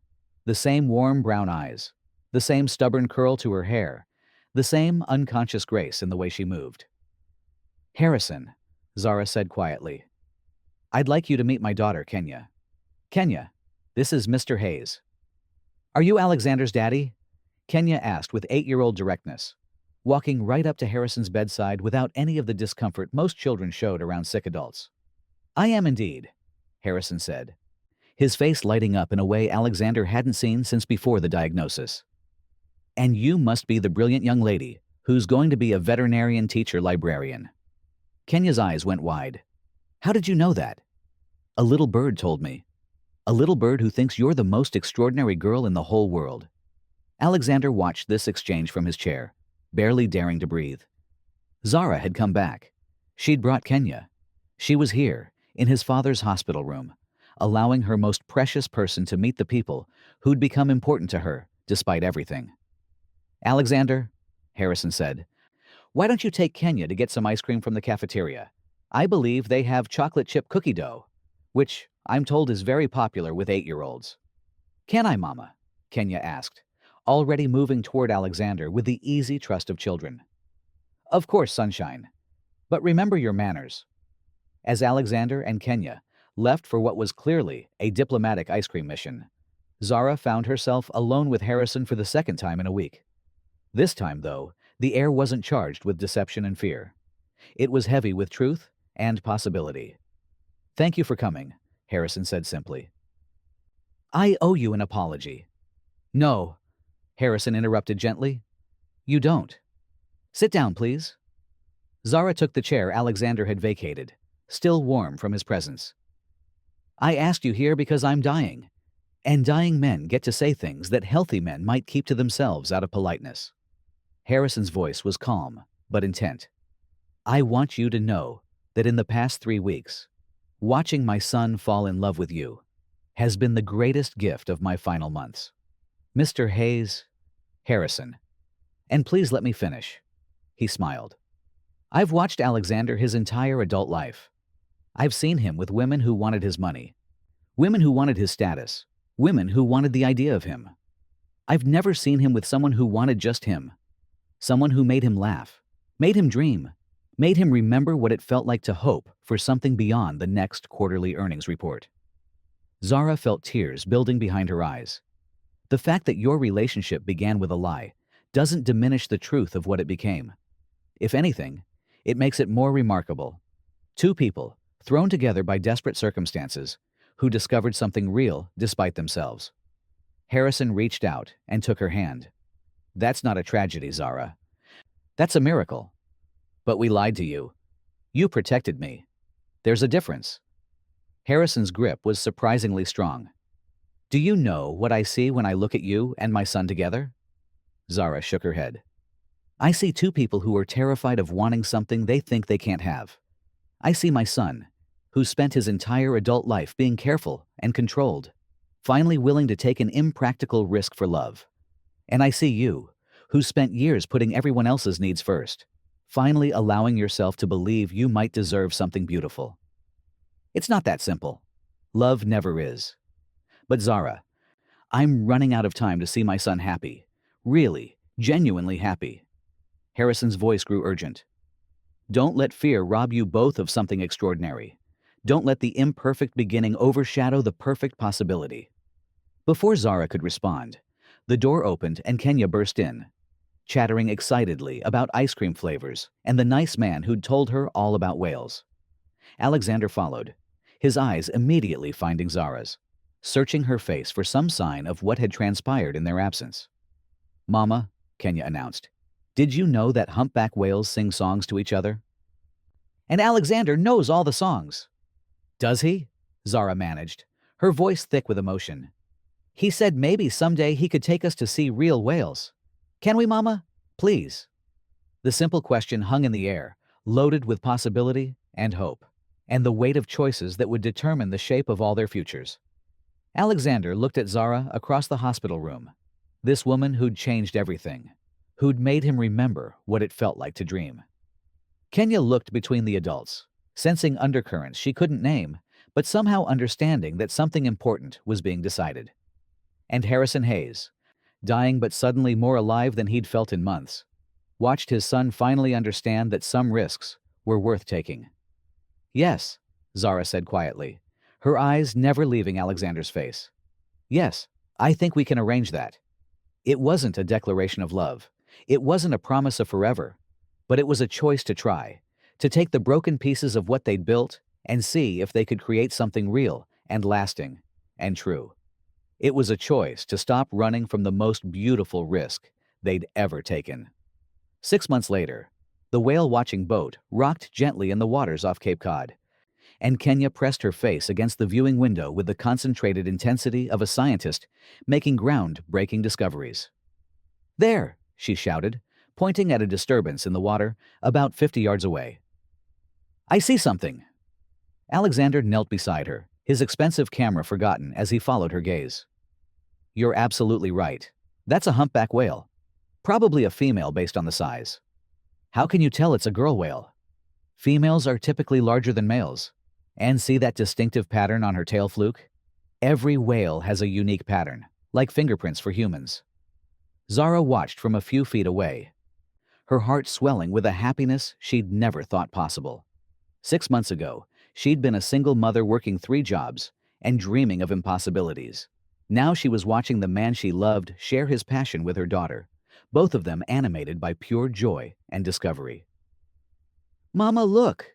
Kenya called out as the whale breached magnificently, its massive body rising from the water in a display of natural grace that left everyone on the boat gasping in awe. "I see her, Sunshine. She's beautiful." Alexander moved to stand beside Zara, his arm naturally finding its place around her waist. The gesture had become second nature over the past months. Not the careful choreography of their early charade, but the unconscious intimacy of two people who'd learned to trust each other completely. "Any regrets?" he asked quietly, his voice meant only for her. "About which part? Quitting 2 of my 3 jobs? Starting nursing school? Moving to an apartment where the heat actually works?" She smiled up at him. "Or falling in love with a man who keeps his promises about whale-watching trips?" "All of it. The whole impossible mess." Zara considered the question seriously. The past 6 months had been a whirlwind of changes. Some easier than others. There had been awkward conversations with colleagues, curious questions from Kenya's friends, the complex logistics of blending their very different worlds. But there had also been Sunday morning pancakes, bedtime stories about marine biology, quiet evenings when Alexander helped Kenya with homework while Zara studied for her nursing prerequisites. Most importantly, there had been Harrison. "No regrets," she said firmly. "Not a single one." The whale surfaced again, closer this time, and Kenya squealed with delight. Other passengers on the boat were taking photos and videos. But Kenya was simply experiencing the moment with the pure wonder that 8-year-olds brought to magic. "She's going to remember this forever," Alexander said, watching Kenya with an expression of tender affection that still surprised Zara with its depth. "So will I." They'd been having these conversations more frequently lately. Gentle explorations of the future, careful discussions about what they were building together. Nothing had been rushed. After their dramatic collapse and reunion, both had insisted on taking things slowly, building trust alongside love, creating something solid enough to last. Alexander had kept his promise about no more lies. When Kenya asked about their relationship, they told her the truth in age-appropriate terms. They'd met when Mama was working. Alexander had needed help with something important, and they'd discovered they cared about each other. Kenya, with the adaptability of children, had accepted this explanation and promptly informed her class that her mom's boyfriend knew everything about whales and was teaching her to be a marine biologist, veterinarian teacher, librarian. "Alexander," Kenya called out, "when we go back to see Grandpa Harrison, can I tell him about the whales?" He said he wanted to hear about everything. "Grandpa Harrison would love that," Alexander replied, though Zara caught the slight tightness around his eyes that always appeared when they talked about his father. Harrison's condition had stabilized somewhat, defying his doctor's most pessimistic predictions. Whether it was the new treatment protocol, his improved spirits, or sheer stubborn determination to see his son settled and happy, he'd gained strength over the past months. Enough strength to insist on weekly dinners, to ask pointed questions about Alexander and Zara's future plans, and to thoroughly spoil Kenya with gifts and stories about her dad, Alexander's childhood. Kenya had started calling Harrison Grandpa entirely on her own, a development that had reduced the normally composed billionaire to tears the first time it happened. "Can we see him tomorrow?" Kenya continued. "I want to show him my whale journal." "We're having dinner with him tomorrow, remember?" Zara said. "And yes, he'll definitely want to see your journal."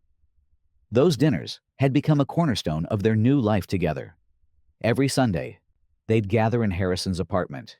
He'd refuse to stay in the hospital once his condition stabilized, and share a meal that felt remarkably like the family dinners Zara had dreamed about, but never experienced. Harrison would tell stories about Alexander's childhood. Alexander would update his father on the company. Kenya would share school adventures and new animal facts. And Zara would find herself marveling at how naturally they'd all fallen into these roles. 5 minutes until we head back to harbor," the boat captain announced. As if summoned by the announcement, The whale appeared one final time. So close they could see the barnacles on her massive head, the intelligence in her ancient eyes. She seemed to study the boat full of humans for a moment before diving deep, her tail fluke catching the afternoon sunlight like a farewell wave. "She's saying goodbye," Kenya whispered, pressing her hands against the window. "She'll be back," Alexander assured her. Humpback whales are remarkably faithful to their migration routes. If we come back next year, we might see her again. Promise. Alexander looked at Zara before answering, a question in his eyes that had nothing to do with whales, and everything to do with the future they were building together. "I promise," he said, and Zara knew he was promising much more than another whale-watching trip. That evening, Harrison's apartment. "The whales were huge, Grandpa Harrison," Kenya announced, before she'd even finished taking off her coat. "And Alexander knew all their names and everything." "Not their actual names," Alexander corrected with a smile. "But I did know their identifying characteristics." Harrison listened to Kenya's enthusiastic whale report, while Zara set the table, and Alexander opened a bottle of wine. This domestic choreography had become so natural over the months that they moved around each other without discussion or collision, each knowing their role in the evening's routine. And then, the mama whale came really close and looked right at me. Kenya continued, climbing onto Harrison's lap with the familiarity of a beloved granddaughter. Alexander said she was probably saying hello. "I'm sure she was," Harrison said, wrapping his arms around Kenya. "Whales are very intelligent creatures. She probably sensed that you're a very special little girl." After dinner, while Kenya was in the living room drawing pictures of whales in her journal, Harrison cornered Alexander and Zara in the kitchen. "We need to talk," he said, his tone serious enough to make both of them stop what they were doing. "Dad, if this is about the company restructuring..." "It's not about the company." Harrison looked between them. "It's about the future. Your future. All of your futures." Zara felt her stomach flutter with anxiety. Over the months, she and Alexander had talked carefully around the subject of where their relationship was heading. Both aware that they were building something permanent, but neither quite ready to name it explicitly. "I've been thinking," Harrison continued, "about legacy, about what I want to leave behind. What I want to know is settled before..." He waved his hand vaguely. "Before whatever comes next." "Harrison," Zara started, but he held up a hand. "Let me finish. I've watched the two of you these past months. I've watched you learn to trust each other, to support each other, to build something real out of what started as pretense. I've watched Alexander become the man I always hoped he could be, someone who leads with his heart as well as his head. And I've watched you, Zara, bloom into the remarkable woman you were always meant to be, once you had the security to pursue your dreams." Alexander and Zara exchanged glances, both uncertain where this was leading. "Most importantly," Harrison continued, "I've watched Kenya become part of our family as naturally as if she'd always belonged here. That little girl has brought more joy into this apartment than it's seen since Alexander's mother died." "She adores you," Zara said softly. "The feeling is entirely mutual, which brings me to my point." Harrison straightened, and suddenly he looked less like a dying man, and more like the business titan who'd built an empire through sheer force of will. "I want to know that when I'm gone, you'll all be taken care of. Not just financially, though that's part of it, but emotionally. I want to know that you're committed to each other, that this isn't still some elaborate fiction that might dissolve when times get difficult." "Dad," Alexander said carefully, "what are you asking?"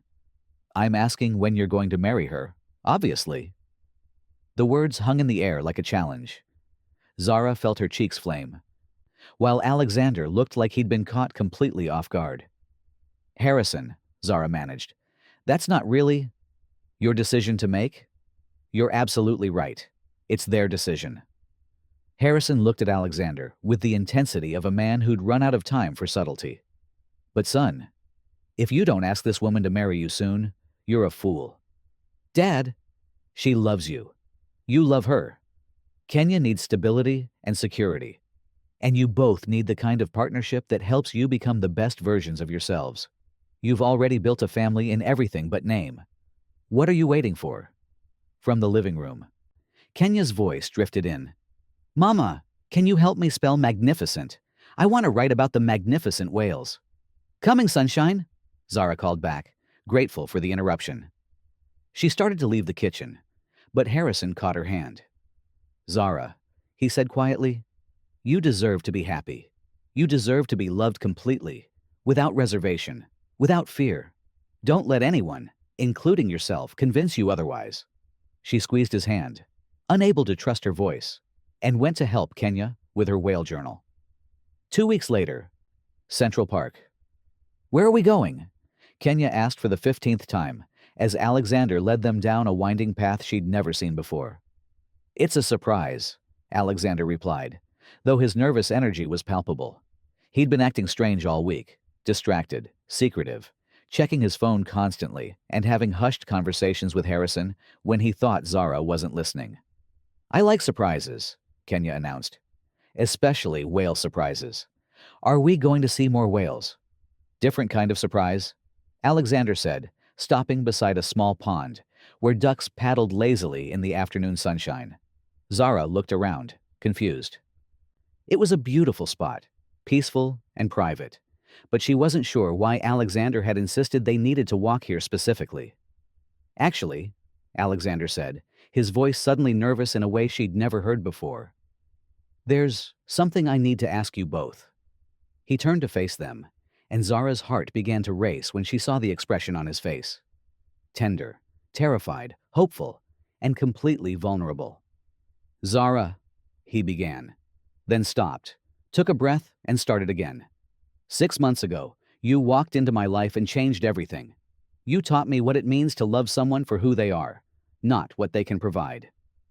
You showed me that the best kinds of dreams are the ones we build with other people. You made me remember what it feels like to hope for something more than just success. Alexander, please let me finish before I lose my nerve. He smiled shakily. Kenya, you've taught me that loving someone means loving all the people who matter to them. You've shown me what it means to be not just a boyfriend, but a family member. A dad, maybe, if you'd be okay with that someday. Kenya's eyes went wide. Really? You want to be my dad? More than anything in the world, Alexander said, his voice thick with emotion. If your mom says yes to what I'm about to ask her. He reached into his jacket pocket and pulled out a small velvet box that made Zara's breath catch in her throat. This isn't how I plan to do this, he continued, dropping to one knee beside the duck pond, while Kenya bounced with excitement and Zara felt the world tilt sideways. I had this whole elaborate scheme involving the whale watching boat and professional photographers and a string quartet. But then I realized that our love story has never been about grand gestures or perfect moments. It's been about finding each other in the middle of ordinary chaos and choosing to build something extraordinary together. He opened the box, revealing a ring that was beautiful but not ostentatious, a classic solitaire that caught the light like captured starlight. Zara Williams, will you marry me? Will you let me love you and Kenya for the rest of my life? Will you help me keep all my promises about whale watching and family dinners and dreams that might seem impossible but somehow come true anyway? Zara stared down at this man who'd begun as a desperate stranger and become the most important person in her world. This man who'd kept every promise he'd made, who'd loved her daughter like his own from the very beginning, who'd shown her that some risks were worth taking and some love stories were worth believing in. Say yes, Mama, Kenya urged, bouncing from foot to foot. Say yes so Alexander can be my real dad and we can have whale-watching trips forever and ever. Yes, Zara whispered, then louder, with absolute certainty. Yes, Alexander Hayes. Yes, to all of it. He slipped the ring onto her finger with trembling hands, then stood and kissed her with the sweetness of a promise kept and the passion of a future full of possibilities. Kenya threw her arms around both of them, creating a three-way hug beside the duck pond, while other park visitors smiled at the obvious joy radiating from their small family. Can we call Grandpa Harrison? Kenya asked when they finally broke apart. He's going to be so excited. He already knows, Alexander admitted with a sheepish smile. I asked his permission first. Old-fashioned, maybe, but But exactly right, Zara finished, understanding that this gesture had nothing to do with outdated traditions and everything to do with honoring the man who'd blessed their unconventional beginning. 1 year later, the wedding was everything their first gala appearance had pretended to be. Elegant, but not ostentatious, filled with people who genuinely cared about their happiness, rather than social networking opportunities. Zara walked down the aisle of the small chapel, wearing a dress that was beautiful without being overwhelming, carrying sunflowers because they represented hope and new beginnings and the memory of the first flowers she'd brought to Harrison.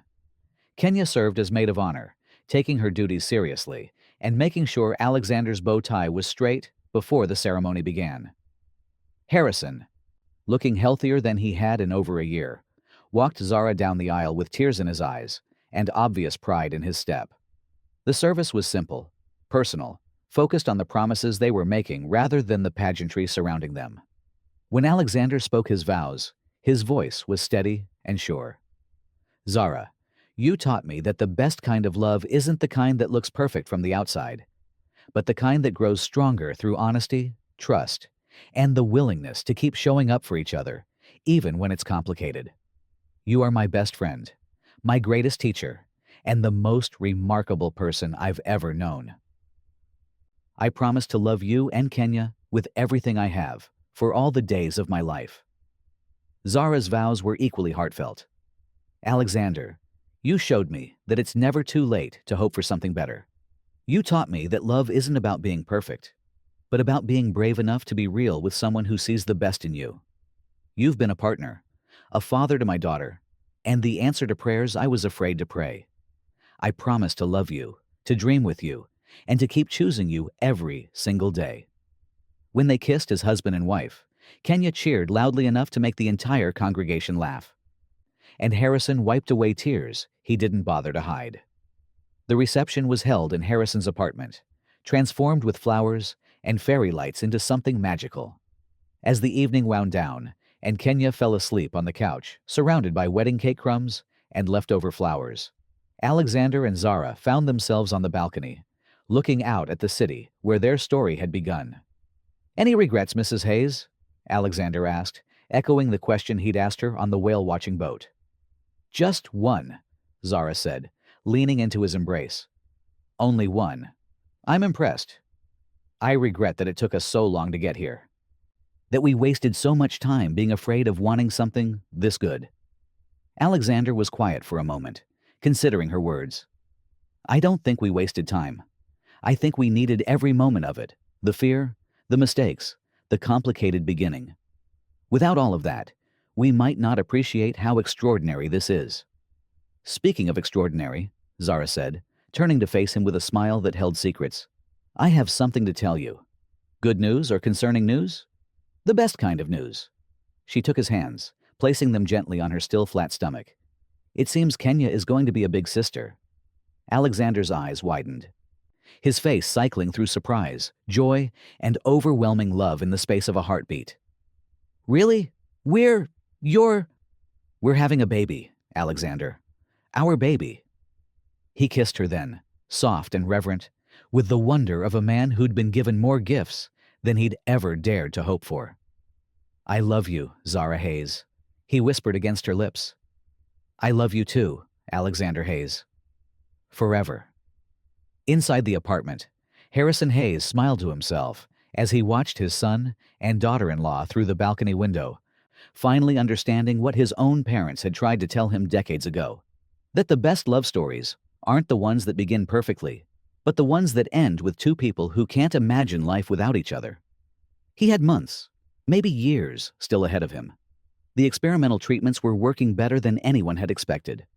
Long enough to see his first grandchild born, to watch Kenya grow into the remarkable young woman she was destined to become, to see Alexander and Zara build the kind of marriage that would last through everything life could throw at them.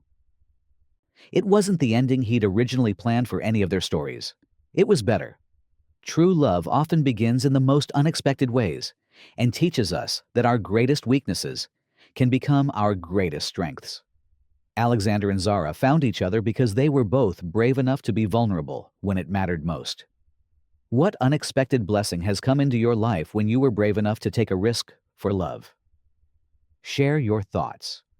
Sometimes the most beautiful stories start with the most unlikely beginnings.